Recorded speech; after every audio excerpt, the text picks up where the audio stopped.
अस्सलाम वालेकुम। आज मार्केट 1421 पॉइंट प्लस क्लोज हुई है। मार्केट किसी के हाथ में नहीं आ रही, सिर्फ जो हमारे लोकल्स हैं उनके हाथ में। तो करना क्या है? ठीक है जी, मैं एक दिन को मैं वीडियो डाल चुका हूँ। अगर आप शॉर्ट टर्म ट्रेड करते हैं और अगर आप मीडियम टर्म ट्रेड करते हैं तब तो आप मार्केट में काम करें, अदरवाइज़ आप मार्केट से दूर रहें। और जो लोग स्टॉप लॉस के साथ काम करते हैं वो सिर्फ उनको इजाज़त है मार्केट में काम करने की, अदरवाइज़ आप हो सकता है कि मार्केट को मैनेज ना कर पाएँ।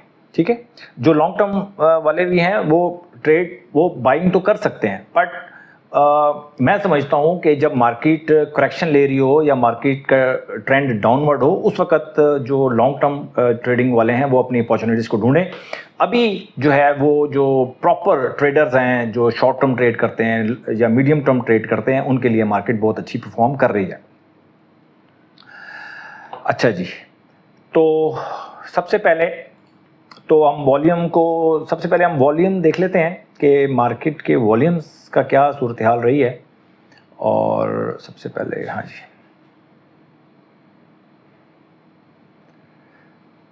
वॉल्यूम जो है वो पिछले 5 दिनों से बहुत अच्छे जा रहे हैं। ठीक है, आज वॉल्यूम बहुत ज़्यादा है, 344 मिलियन का काम हुआ है। कल 198 मिलियन का काम हुआ था, उससे पहले 280 मिलियन का काम हुआ था। आज कल से तकरीबन डबल काम हुआ जी, 344 मिलियन का।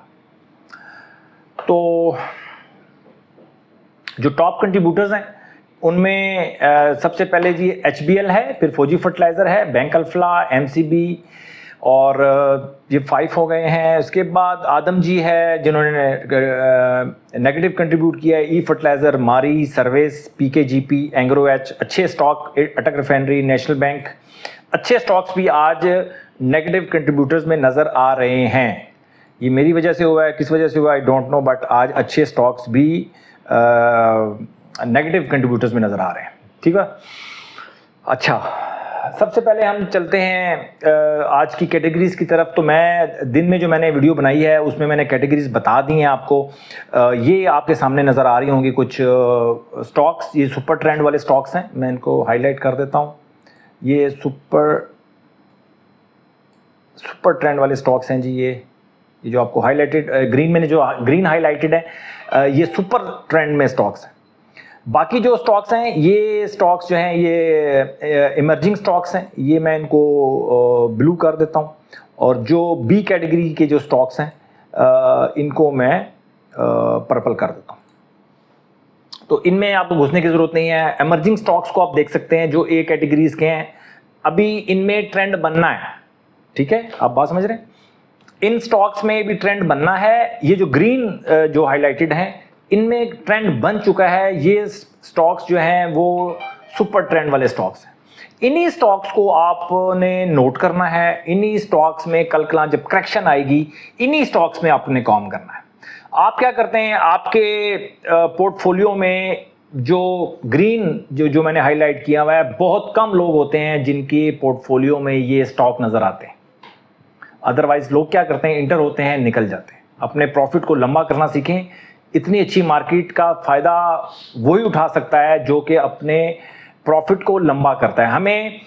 हम बाय नेचर जो है वो क्या है कि हम अपने लॉस को तो लंबा करना हमें आता है। जब आप स्टॉक मार्केट में आते हैं तो ये फन लेकर आते हैं आप। जब भी आप स्टॉक मार्केट में कोई भी नया अकाउंट होल्डर आता है, ये फन लेकर आता है कि अपने नुकसान को लंबा कैसे करना है, लेकिन प्रॉफिट को लंबा कैसे करना है, ये फन आपको सीखना पड़ेगा। ये फन आपने अपने अंदर पैदा करना पड़ेगा। ठीक है, तो ये है जी। और मैं ये समझता हूं कि आपको ये जो सुपर ट्रेंड वाले स्टॉक्स हैं इन्हीं में काम करना है और इंतजार करना है कि आवरली चार्ट में ये कब नीचे आते हैं। मैं आपको बताता जाऊंगा जैसे जैसे जो स्टॉक्स इनमें से, ये मैंने आज ये नोट कर ली है, ये लिस्ट, इन्हीं लिस्ट के ऊपर हम इसको बेस बना के अगले 10, 12, 15, 20 दिन इन्हीं स्टॉक्स को डिस्कस करेंगे। ठीक है, और इन्हीं स्टॉक्स में जब करेक्शन आएगी तो इन्हीं स्टॉक्स में से ही मैं स्टॉक्स को आपको बताऊंगा कि ये स्टॉक सुपर ट्रेंड में थे आज 7 तारीख को। उसके बाद कुछ चेंजिंग जो भी आएगी इसके अंदर हम देखते चले जाएंगे। सबसे पहले अभी मैं जो आपके सामने रख रहा हूं कुछ स्टॉक्स हैं। ये देखें, मैं 20 स्टॉक्स निकालता हूं जो जिनके वॉल्यूम सबसे ज्यादा होते हैं, उनमें से 5 स्टॉक्स वॉल्यूम वाइज भी, यानी कि उनका वॉल्यूम भी अच्छा होता है लेकिन प्राइस सबसे ज्यादा होती है। ये 5 स्टॉक्स हैं जिनकी प्राइस जो है उन 20 स्टॉक्स में से 5 स्टॉक्स की प्राइस सबसे ज्यादा है और वॉल्यूम भी बहुत अच्छा है, तो ये मेरे लिए बड़ी वैल्यूएबल स्टॉक्स हैं, जिनमें सरल है, बैंक अल्फ्ला, मैपल लीफ सीमेंट, सुई साउथ और पाक इलेक्ट्रॉन। और ये 3 स्टॉक्स हैं जो 20 to 30 यानी कि टॉप 20 से लेके 30 में ही आते हैं, और इनमें से 3 स्टॉक्स मैंने पिक किए हैं जिनकी प्राइस अच्छी है। उनमें से डीजी खान, एवीएन, फौजी सीमेंट, और कुछ मिक्स स्टॉक्स मैंने आज निकाले हैं जिनमें एनसीएल है, पीएसएक्स है, बैंक ऑफ पंजाब है, ट्रीट है और वेव्स है। इनको हम अलग अलग भी आज हम डिस्कस कर लेते हैं। सबसे पहले मैं सरल को डिस्कस करूंगा क्योंकि ये हमारी उसमें वॉल्यूम बाय वॉल्यूम में आए हैं ये स्टॉक्स। तो सरल जो है आप समझ लें कि अभी ये सुपर ट्रेंड में जाना है, इसने अभी सुपर ट्रेंड में गया नहीं है, इमर्जिंग स्टॉक है, बहुत अच्छा स्टॉक है। ये पिछला हाई था 105 रुपये 49 पैसे, आज 105 रुपये 99 पैसे क्लोज हुआ है। अगर आप शॉर्ट टर्म ट्रेड करना चाहते हैं विद स्टॉप लॉस तो सरल के अंदर आप काम कर सकते हैं। अभी ये सुपर ट्रेंड में नहीं गया। देखें जो स्टॉक सुपर ट्रेंड में गए हैं वो इसी तरह इमर्जिंग से सुपर ट्रेंड की तरफ जाते हैं, तो सरल उनमें से एक हो सकता है जो आने वाले दिनों में सुपर ट्रेंड में चला जाए। उसके बाद बैंक अल्फ्ला है, बैंक अल्फ्ला सुपर ट्रेंड में है, इसको छेड़ने की जरूरत नहीं है आपको। और मैपल लीफ सीमेंट की बात की जाए तो मैपल लीफ सीमेंट भी एक लंबे मतलब आप समझ लें कि इसने इंतज़ार किया है, अभी ना ऊपर है ना नीचे है। आज इसने कुछ बेहतर परफॉर्मेंस दी है, लेकिन मेरे हिसाब से इसको अभी ये कैटेगरी, कल हो सकता है कि ये कैटेगरी उसमें आ जाए, हमारी टीकेटी के अंदर आ जाए। एक दिन आपको इंतजार करना पड़ेगा। मैपल लीफ सीमेंट भी हमारे सुपर ट्रेंड में जा सकता है लेकिन अभी गया नहीं है, ठीक है। इसके बाद हम सुई साउथ की बात करते हैं। सुई साउथ भी ऐसा ही है जी, सुपर ट्रेंड में नहीं गया, लेकिन अगर कल का ये हाई क्रॉस कर लेता है तो फिर ये सुपर ट्रेंड में भी जा सकता है आने वाले 3 से 4 दिनों में। सुई साउथ अगर आपकी उसमें है, लिस्ट में है, वॉच लिस्ट में है, तो सुई साउथ को मिस करना यहाँ से 46.85 कल क्लोज क्या हुआ था, आज क्लोज हुआ 45.95, 46.85 अगर क्रॉस करता है तो कल आपने इसको बाय करना है, इससे पहले आपने बाय नहीं करना। और इसके बाद पाक इलेक्ट्रॉन की बात की जाए, इसमें भी वॉल्यूम बहुत अच्छे हो रहे हैं। पाक इलेक्ट्रॉन के अंदर आज बहुत अच्छा वॉल्यूम हुआ है और आज ये टीकेटी में अभी नहीं आया, लेकिन अगर आपको थोड़ी सी जल्दी है तो फिर आप आज की हाई के ऊपर इसको बाय कर सकते हैं। 44 क्रॉस करे तो कल आप इसको बाय कर सकते हैं। और अगर कल का दिन इंतजार कर लें 60 से ऊपर, 60 RSI से ऊपर क्लोज हो जाए तब आप बाय करें, मैच्योर होने दें तो ज़्यादा बेहतर है। उसके बाद जो टॉप 20 to 30 जो स्टॉक्स हैं, ये 20 और 30 के दरमियान है ये स्टॉक्स, यानी कि टॉप 20 में नहीं है, टॉप 20 और 30 में है। इनमें डीजीकेसी है, बिल्कुल मैपल लीफ सीमेंट की तरह कंसोलिडेशन में है। मैपल लीफ सीमेंट भी, डीजी खान सीमेंट भी आज कुछ बेहतर परफॉर्म किया इन्होंने, और डीजीकेसी को भी मैं समझता हूँ कल का दिन इंतजार करें। अगर कल ये 60 से ऊपर RSI क्लोज होता है तो फिर परसों इसको हम बाय करेंगे, अभी थोड़ा सा जल्दी हो जाएगा। और एवीएन की बात की जाए तो एवीएन भी इमर्जिंग स्टॉक है। आज इसके अंदर सिर्फ एक प्रॉब्लम है कि 200 की मूविंग एवरेज से नीचे है ये डेली चार्ट में। अदरवाइज अगर आप एवीएन लेना चाहते हैं तो ले सकते हैं। कल के हाई के ऊपर 53 रुपये 50 पैसे हाई बनता है इसका, वो हाई क्रॉस करे तो एवीएन भी आप बाय कर सकते हैं। वॉल्यूम इसके बहुत अच्छे हैं। फौजी सीमेंट की बात की जाए, फौजी सीमेंट भी कंसोलिडेशन में है, वॉल्यूम इसका अच्छा है, बट मैं नहीं समझता कि आप इसमें काम कर सकते हैं। कल इसमें 2.47 का काम, मिलियन का काम हुआ था, आज 8.94, मतलब 4 टाइम इसका वो कल से वॉल्यूम बेहतर है, चाल भी बेहतर है, बट इमर्जिंग स्टॉक है। फिर बात कर रहा हूँ कि इमर्जिंग स्टॉक वाले ही सुपर ट्रेंड में जाते हैं, तो बहुत कम स्टॉक रह गए हैं जो कि इमर्जिंग में हैं अच्छे स्टॉक्स। बाकी सारे जो अच्छे स्टॉक्स थे सारे के सारे सुपर ट्रेंड में जा चुके हैं।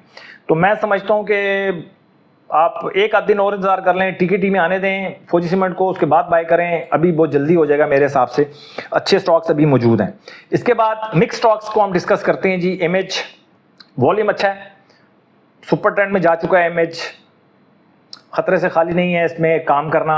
हाँ, नीचे अगर ये आवरली चार्ट में अगर ये काबू में आया तो फिर हम इसको देखेंगे, फिलहाल अभी हम इसके अंदर काम नहीं कर सकते। फिर इसके बाद हम बात करें एनसीएल की।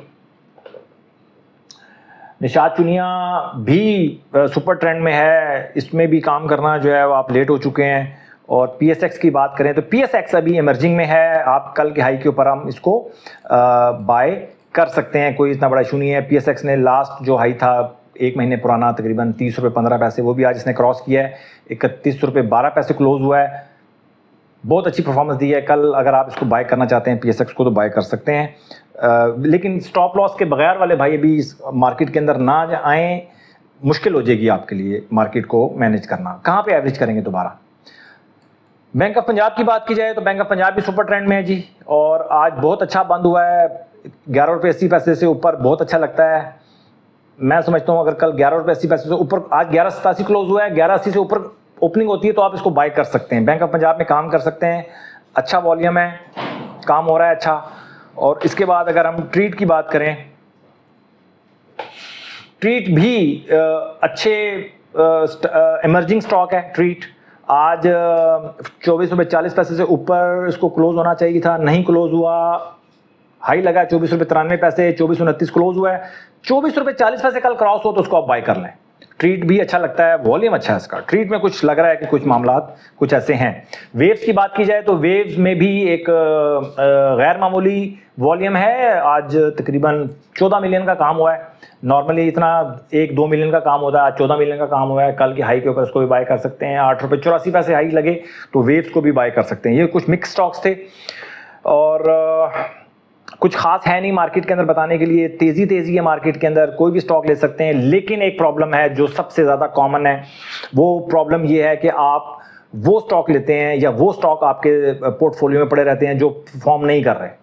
भाई आपको रिस्क लेना पड़ेगा और आपको आदत बनानी पड़ेगी कि आप अब अच्छे स्टॉक्स ढूंढें। मैं आपको स्टॉक्स बता रहा हूँ, उन स्टॉक्स में इंटर हो जाएं, पुराने स्टॉक्स को बेच दें, जब वो चलेंगे उनको देख लेंगे आप। मैं ये नहीं कहता, जैसे फर्ज कर लें किसी के पास अगर अटक रिफाइनरी है तो अटक रिफाइनरी अगर आजकल परफॉर्म नहीं कर रहा तो इसको क्यों रखना है हमने। मैं अटक रिफाइनरी को हम देख लेते हैं, इसका चार्ट देख लेते हैं। अटक रिफाइनरी नहीं परफॉर्म कर रहा, मार्केट ऊपर जा रही है, ये बिल्कुल सीधा है, मार्केट ऊपर है, ये सीधा जा रहा है। हमें नहीं चाहिए ये वाला, तो बिल्कुल नहीं चाहिए, ये वाला भी नहीं चाहिए। बात समझ रहे हैं आप? तो मार्केट ऊपर की तरफ जा रही है, आपका शेयर यूं सीधा है बिल्कुल, नीचे वाला तो बिल्कुल ही खतर, मतलब आप समझ लें बेवकूफ़ी है रखना। ये वाला भी आजकल बेवकूफ़ी है रखना। इंडेक्स को देखा करें कि इंडेक्स का रुख किस साइड पे और आपके स्टॉक का रुख किस साइड पे। अगर इंडेक्स हमारा यूं है तो चले स्टॉक यूं चलेगा, लेकिन अगर इंडेक्स यूं है बिल्कुल तो स्टॉक आपका यूं नहीं चलेगा। उसको सेल करें और अच्छे ट्रेंड वाले स्टॉक्स को पकड़ें, इस काम को सीखें। अटक रिफाइनरी से आपको मोहब्बत है, कोई मसला नहीं, आप एक उसका थ्रेशोल्ड रख सकते हैं कि ठीक है भाई, ये वाला क्रॉस करेगा 708 रुपये क्रॉस करेगा, मैं ले लूंगा, ठीक है ना। इससे जब तक वो नहीं 708 रुपये क्रॉस करता, हम किसी अच्छे स्टॉक्स में काम कर लेते हैं, वही पैसा हम किसी और स्टॉक में डाल लेते हैं। ये मैं मीडियम टर्म और शॉर्ट टर्म ट्रेड वालों के लिए बता रहा हूं बात, कि आप लोग जो अपना पैसा स्टक कर लेते हैं ऐसे स्टॉक्स में जो नहीं चलते, ये सीखना पड़ेगा आपको कि भाई वो उन स्टॉक से निकलें और ऐसे स्टॉक्स में जाएं। स्टॉक्स तो देखें बेतहाशा हैं, सुपर ट्रेंड वाले स्टॉक्स कितने हैं, वो आप सुपर ट्रेंड वाले बेच देते हैं। जो इस तरह बिल्कुल डेड स्टॉक्स होते हैं वो आपके अकाउंट में पड़े रहते हैं। तो उम्मीद है जी इंशाल्लाह आपको कुछ ना कुछ सीखने को मिलेगा और बस इंतज़ार करें। मैं समझता हूं कि मार्केट जो है वो एक रुख पे नहीं चल सकती। मार्केट या नीचे हो या ऊपर हो, मार्केट कहीं ना कहीं आपको मौका देती है वापसी एंट्री का। तो अभी फ़िलहाल जितने भी सुपर ट्रेंड वाले स्टॉक्स हैं, मैं आपको दोबारा लिस्ट दिखा देता हूं। ये सुपर ट्रेंड वाले स्टॉक्स हैं, ये वाले, ये सुपर ट्रेंड वाले स्टॉक्स हैं, इनको आप नोट करें। ग्रीन मैंने इनको हाईलाइट किया हुआ है, इनका स्क्रीनशॉट लें। इन्हीं में आपने काम करना है मैं समझता हूँ, और इन्हीं स्टॉक्स ने आगे जाके परफॉर्म करना है। ठीक है, इमर्जिंग स्टॉक भी आप एंट्री कर सकते हैं, बाकी स्टॉक्स भी मैं आपको बता रहा हूँ वो भी इंटर कर सकते हैं आप। तो मुझे 1-2 दिन लगेंगे थोड़ा सा डेटा को सेट करने में। तो सेगमेंट के हिसाब से आपको मिला करेगी वीडियोस, ताकि आपके लिए हर किस्म का ऑडियंस होता है मेरे वीडियो को देखने के लिए। तो सारों के लिए कोशिश करता हूँ कि मैं अलग अलग सेगमेंट बना दूँ ताकि सारे जो है मेरी वीडियो से इस्तेफादा कर सकें। अपना बहुत ख्याल रखें, अपनी इन्वेस्टमेंट का ख्याल रखें। और जो लॉन्ग टर्म ट्रेडिंग वाले वो तो मुझे लगता है बहुत लेट हो गए हैं, और इंतज़ार करना ही मैं समझता हूँ मुनासिब रहेगा। अगर आपके पैसे बैंक में पड़े हुए हैं तो आप ये समझ लें कि वो स्टॉक मार्केट में ही इन्वेस्टेड है। इस बात को समझने की कोशिश करें। अगर आप इंतज़ार कर रहे हैं अच्छे वक्त का और पैसे आपके बैंक में पड़े हुए हैं तो कोई घबराने की ज़रूरत नहीं है, आपके पैसे स्टॉक मार्केट में ही इन्वेस्टेड हैं। इस बात को भी समझने की कोशिश करें। Thank you very much.